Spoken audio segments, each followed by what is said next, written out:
How to redeem a Roblox gift card. Hello everyone, I am Bishaka and welcome to our channel. I will take you through the step-by-step process on how to redeem a Roblox gift card. Now, let's get right into the tutorial. Each gift card grants a free virtual item upon redemption and comes with a bonus code for an additional exclusive virtual item.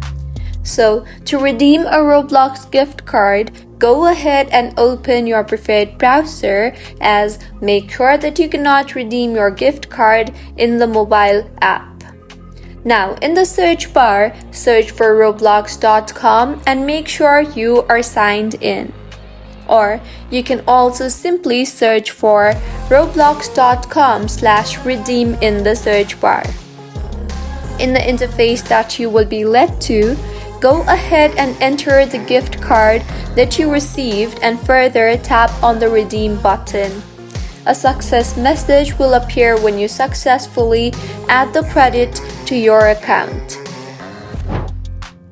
So, this is how you can redeem a Roblox gift card. If you find this tutorial helpful, smash that like button, comment if you have any queries, and be sure to subscribe to our channel Login Giants for similar helpful tutorials. See you on the next one.